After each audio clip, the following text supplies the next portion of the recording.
Chapter 35 Shadow and Sunshine Part 1 Care sat visibly on Patricia's brow. My vision cannot pierce beyond the darkness of next week, Judy. It is completely bounded by the gloomy shade of license exams. Judy, what if I don't pass? Oh, but you will, darlint. Haven't you been studying all the term like a Trojan, except maybe them few weeks when me bold Lester was ordering you about? So don't be worrying your head about it. Just take a bit of a walk through the birches and fail thankful that spring do never be forgetting to come.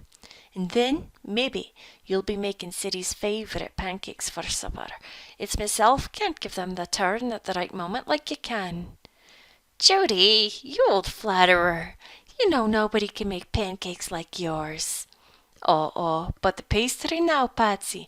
I never had a light hand with it that you do be having. Sure, that pie you was making after last weekend, it did be looking as if it had just stepped out of the pages of that magazine Winnie takes. Sure, and that'll divert her a bit, thought Judy, but it didn't. I can't help worrying, Judy.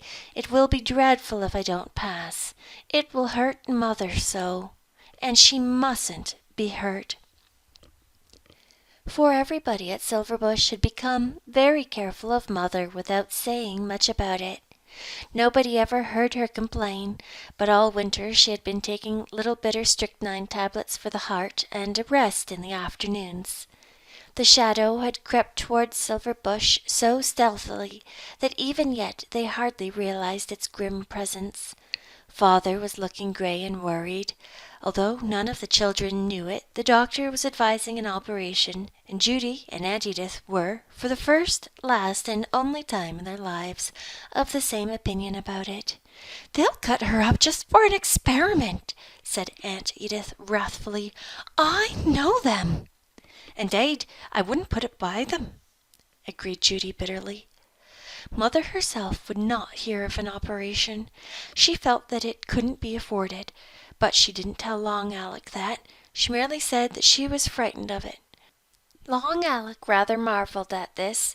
He had never associated fear of any kind with his wife, but then neither had he ever associated that strange languor and willingness to lie quietly and other people do the work.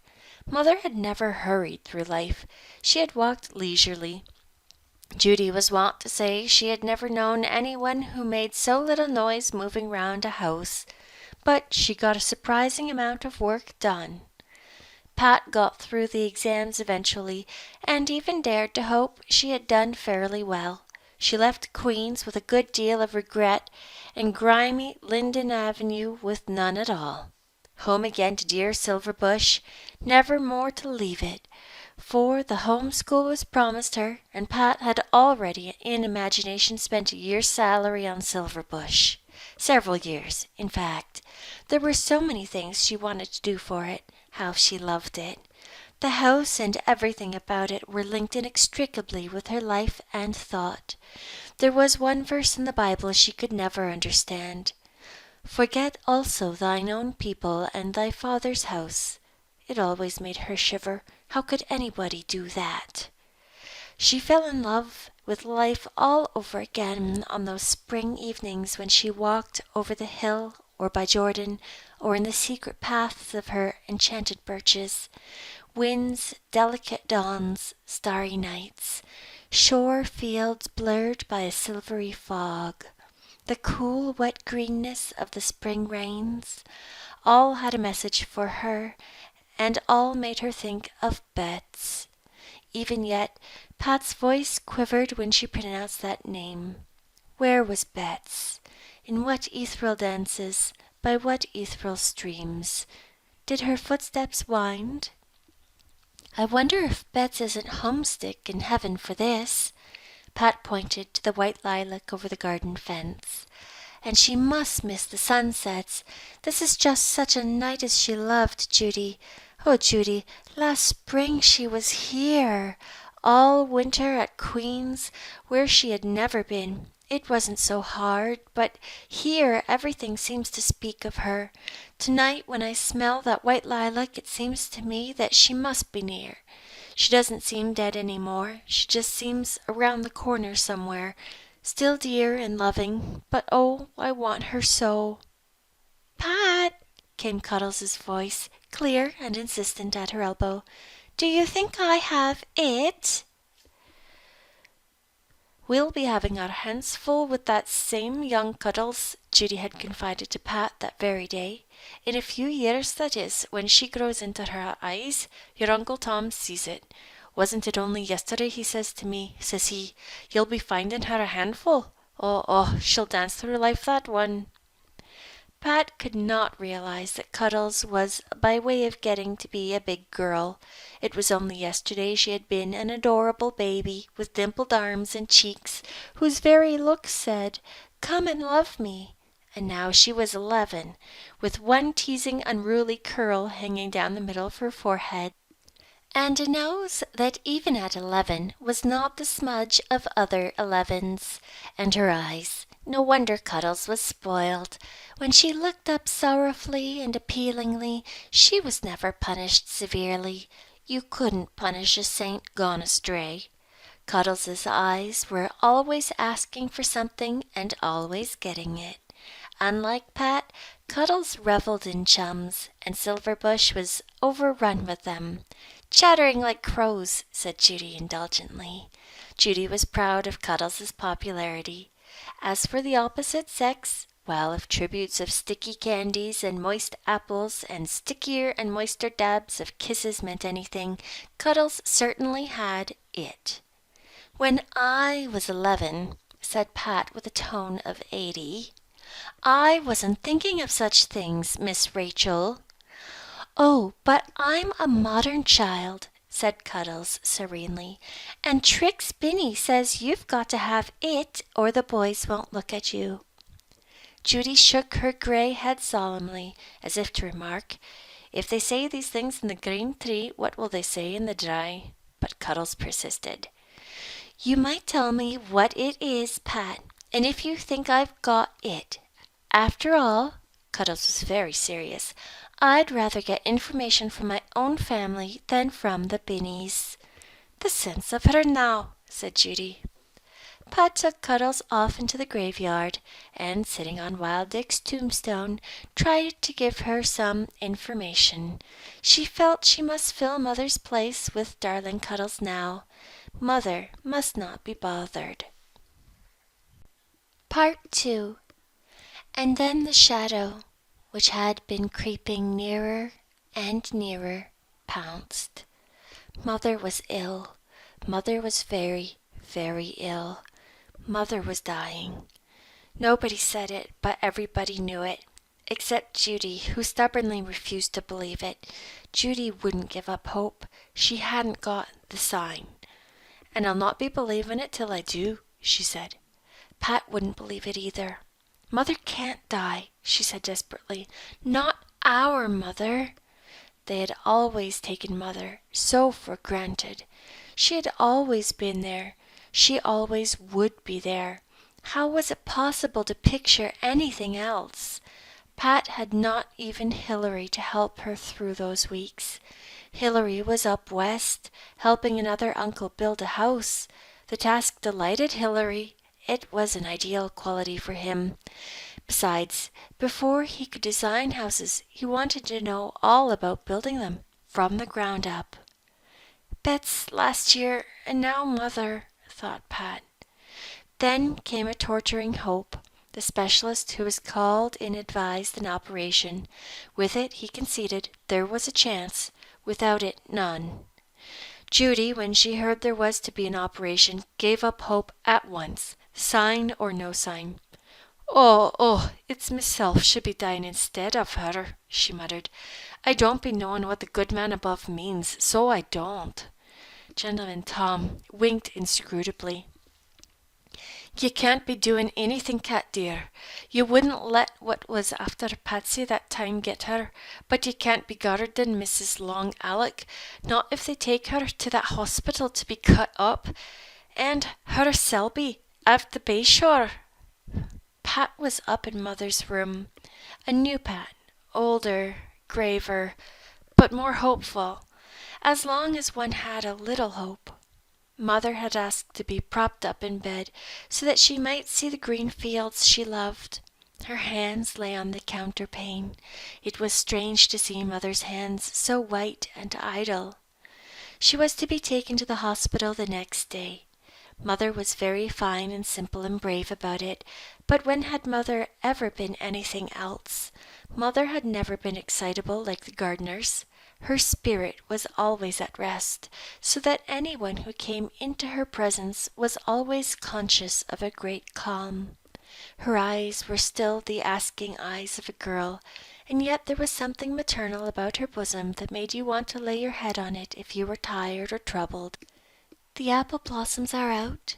I'm glad I've seen them once more. I was a girl under them once, Pat, like you, and your father. Mother's voice trailed off into some hinterland of happy remembrance. You'll see the apple blossoms for many more springs, Mother darling. You'll come back from the hospital cured and well, and I've ordered a lovely day for you to go on. Mother smiled. I hope so.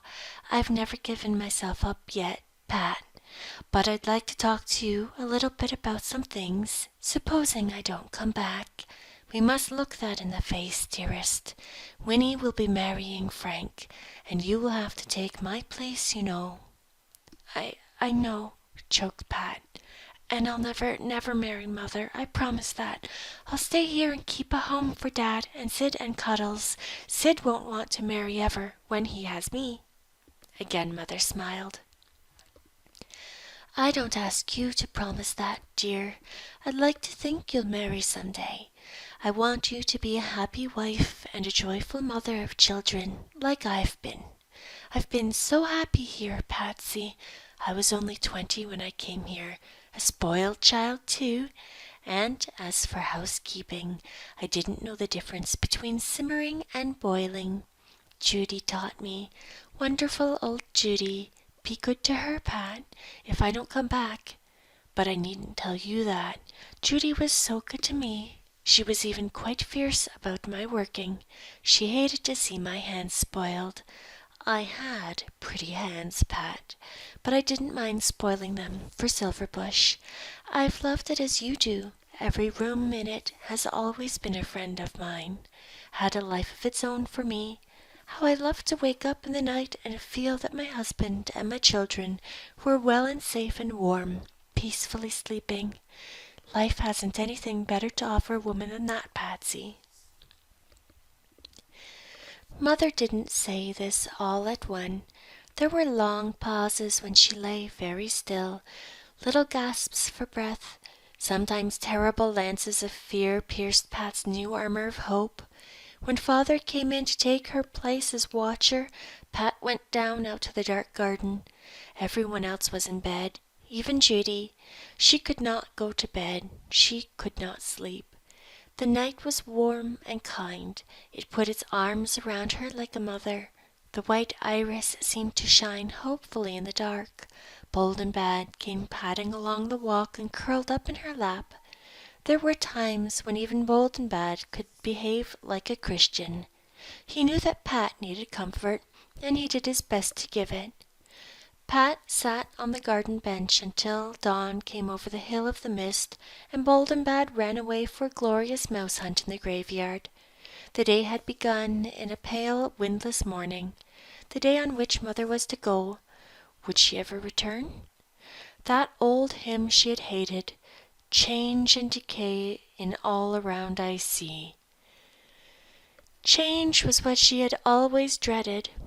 O thou who changest not abide with me. It was not a hateful hymn after all. It was a hymn to be loved. How wonderful to feel that there was something that never changed, a power under and above and around on which you could depend. Peace seemed to flow into her. Child dear, whatever got you up so early? I wasn't in bed at all. I've been in the garden, Judy, just praying. Oh, it's all any of us can be doing now, said Judy despairingly. Cuddles had not been allowed to know the worst, but she heard it in school that day, and Pat had hard work to comfort her that evening. And what do you think Trix Penny said? She sobbed. She said she envied me. It was so exciting to have a death in the house. You go down on your little marrow bones this night and thank the good man above he didn't be making you a binny, Judy ordered solemnly. Even that day was lived through. At night, Dad telephoned from town that the operation was successfully over, and that Mother was coming out of the anesthetic nicely. The Silverbush folk slept that night, but there was still a long week of suspense to be lived through before they dared really hope. Then Dad came home, with a light in his tired eyes that had not shone there for many a day. Mother would live. Never very strong, perhaps, never just the woman she had been, but she would live.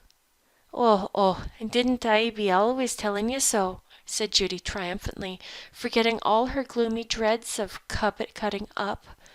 There never was no sign. Gentleman Tom did be knowing it. That cat never worried himself at all. At all. Part 3. Mother could not come home for 6 weeks, and during those weeks Pat and Judy ran Silverbush, for both the aunts at the Bay Shore were ill, and Winnie had to go to the rescue. Pat was in the seventh heaven. She loved everything about the house more than ever. The fine hem-stitched tablecloths, Judy's hooked rugs, the monogrammed sheets, the cedar chest full of blankets, the embroidered centerpieces, the lace doilies, the dear old blue willow-ware plates, Grandmother Selby's silver tea service, the old mirrors that had stolen a bit of loveliness from every fair face that had ever looked into them. All had a new meaning for her. Every window was loved for some special bit of beauty to be seen from it. She loved her own because she could see the hill of the mist. She loved the poet's window because there was a faraway glimpse of the bay. She loved the round window because it looked right into the silver bush. She loved the front hall window because it looked squarely on the garden. As for its attic windows, one saw everything in the world worth seeing from them, and sometimes Pat would go up to the attic for no earthly reason except to look out of them. She and Judy didn't make slaves of themselves. Every once in so long, Pat would say, "Now let's stop thinking housework, Judy, and think wild strawberries," or ferns, or June bells, as the case might be, and off they would go for a ramble, and in the dims they would sit on the back door steps, as of old, and Judy would tell funny tales, and Pat would laugh until she took kinks. Oh, you do be knowing how to work, Patsy darling, stopping for a bit of a laugh once in so long. There's few people do be knowing the secret. Your aunts at the Bay Shore, they never do be laughing, and it's the reason they do be taking sick spells so often. Uncle Brian and Aunt Jessie are coming for the weekend, Judy. I must cut some irises for the poet's room. I do love fixing up that room for a guest, and we must have an apple tart with whipped cream. That's Uncle Brian's favorite dessert. Pat always remembered what a guest liked to eat, and she was, as Judy declared, a cook be the grace of God. She loved to cook, feeling delightedly that in this one thing at least she was akin to the women of all lands and all ages. Almost all her letters to Mother and Hilary and college correspondence began, "I've just put something in the oven." The pantry was never without its box of spicy cookies, and the fluffy perfection of her cakes left Judy speechless. As for the fruit cake she proudly concocted and baked one day all on her own, take Judy's word for it, there never had been a fruit cake to match it at all Silverbush. "I was never no great hand at fruit cake, darling," she said sadly. "Your Aunt Edith always do be saying it takes a born lady to make a real fruit cake, and maybe she is right. But I might have been learning the trick of it hadn't been for a bit of discouragement I was having just after I came to Silverbush. I thought one day I'd be making a fruit cake, and at it I went, with more zeal than judgment. Your Uncle Horace was home then, and a young imp he was, hanging round to see what he could see, and maybe get a licking of the bowl. "What do you be putting in a fruit cake, Judy Plum?" he says, curious like. "A little bit of everything," says I, short like. And when I turns my back to line the pan, what did the young divil do but empty the ink bottle on the clock shelf to make me cake, and never me knowing it. Sure, and your Aunt Edith do be saying a good fruit cake should be black. Mine was black enough to please her, Patsy darling. Pat exulted in finding a new recipe, and serving it before anybody else when the Ladies' Aid met at Silverbush. She loved to pore over the advertisement pictures in the magazines, the lovely cookies and fruits and vegetables, dear little white and red radishes, curly lettuce, crimson beets, golden asparagus with little green tips. She loved going down to town to shop. There were certain things in the stores there, hers, though she had not yet bought them. She liked to browbeat the butcher and bulldoze the grocer delicately, to resist temptation and yield to it, to save and spend. She loved to think of weary and lonely people coming to Silverbush for rest and food and love, and under everything a sense of deep satisfaction in doing the little things she was meant to do.